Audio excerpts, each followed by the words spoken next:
Good day and welcome to KRTC Science. I'm Dr. Gary E. And today we'll be going through energy and forces. So in this question, Garrett has two iron bars, A and B, puts them near each other. He notices that they are attracted and thus concluded that both pieces are magnets. Do you agree with him? Explain why. So when they ask you to explain, you cannot just simply say yes or no. You must give a reason. In this case, the simple answer is no. As a magnet would attract both another magnet and a piece of iron. In other words, if something is ferromagnetic, something that is normally attracted to magnets, if one of them is a magnet, it's sufficient for both of them to be attracted to each other. They don't have to be both magnets for this to happen. He turns iron bar A such that NX faces P. How will this confirm that the two pieces are magnets? So this is the property of magnets known as polarity, right? So magnets have north and south poles. Opposite poles attract and like poles repel. So by flipping over the magnet, I've gone a bit over the line.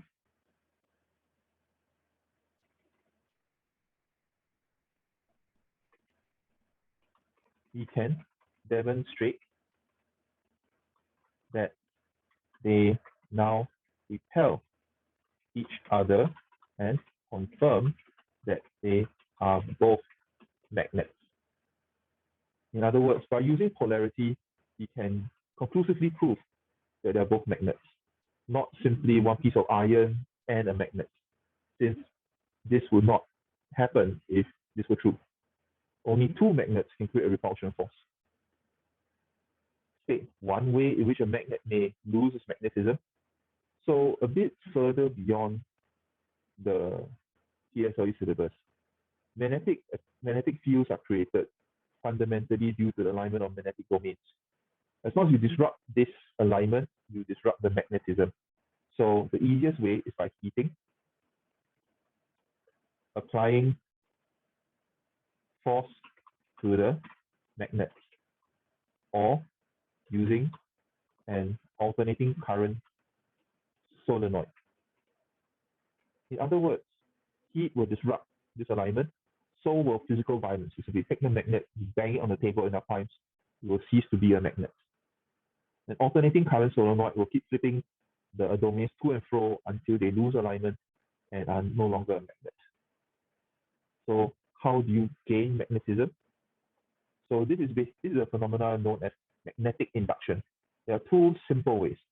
So firstly is to stroke it in one direction with a magnet, or to put it in a direct current solenoid. Either way will magnetize a piece of ferromagnetic material. It can become a magnet there. So Hermann used a slingshot to launch a plastic ball as shown in the diagram below. So a thick rubber band, he pulls the ball backwards and lets go. So where did Hermann get the energy to pull the rubber band from? So this is, to put it frankly, the chemical potential energy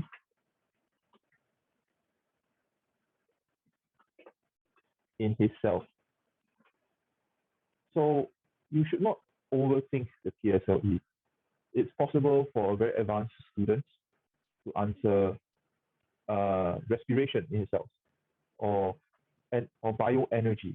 But what they're actually looking for is chemical potential energy, because ultimately this is a physics question, not a biology question. State the conversion of energy from the point where the ball is released to the point where the ball hits the ground. Okay. So firstly, you have elastic potential energy.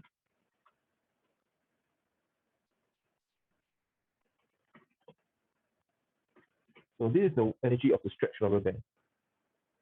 And because the ball is above ground level, it has gravitational potential energy.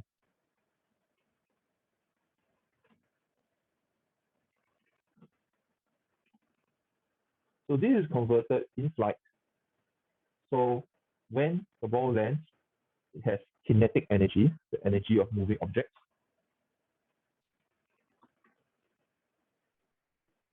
And when it hits, it creates sound, sonic energy. Are there other possible forms?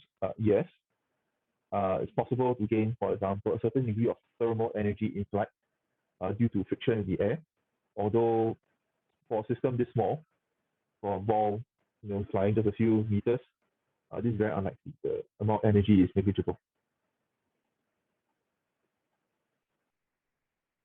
So without adding, changing, or removing anything, how can Hermann increase the distance traveled by the rubber ball? Explain your answer. Okay. So this is one of those thinking questions, right? In this system, how without basically changing the system itself, how do you make the rubber ball fly further, right? So several possible answers. The simplest from Occam's razor is to simply pull back the rubber band a bit more.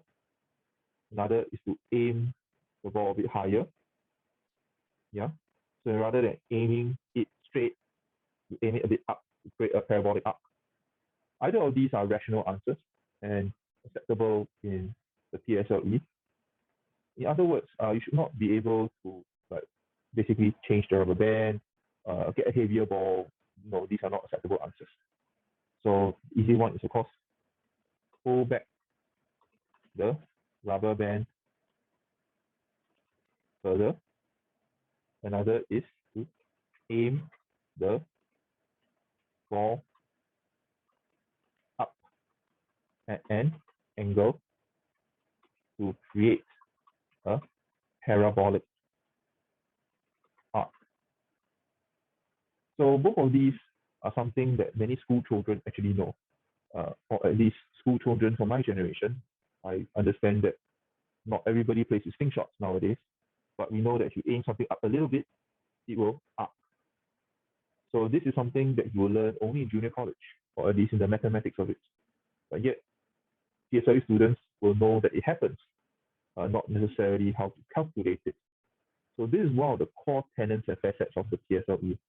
We are giving you the vocabulary and the understanding to express scientific phenomena. Okay, so that's all for me for today. Thank you very much for your time, and see you next time.